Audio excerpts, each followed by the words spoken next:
Thomas and Mary Rutherford and their 8 children, alongside the war's flailing claws, had a flag made for Stonewall Jackson to take him into battle in 1861 at First Manassas Bull Run.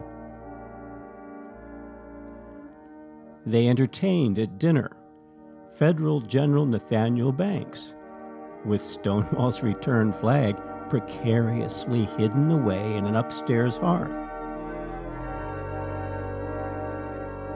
Then they enjoyed Sam Sweeney's banjo as he sat beside General J.E.B. Stuart, who was visiting and sharing mementos with the family of his ride around General McClellan's army in October 1862.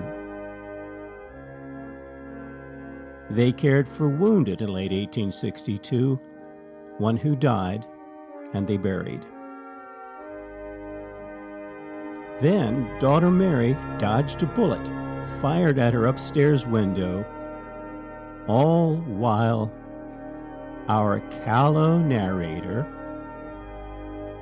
12-year-old Richard, nosed around town, and above all daily milked their 2 cows that he often had to roam to find, bribing thankful federal pickets with pie.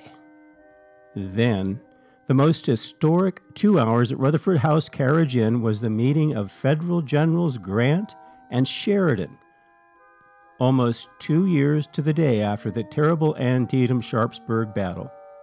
They met after having surrounded the Rutherford home with a huge security detail and used new information smuggled into them by an African-American named Thomas Laws that correctly convinced them the time was propitious to attack Confederate General Jubal Early on the Opequon Creek.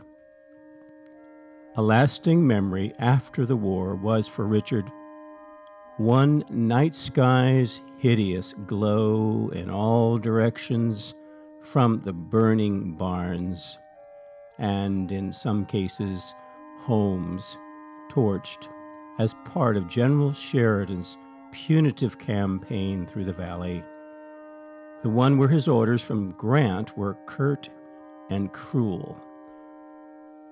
That said, to paraphrase, a crow flying overhead would have to carry its own rations. Part 2 here is about events affecting the Rutherfords in 1862, 1863, and the second half of 1864.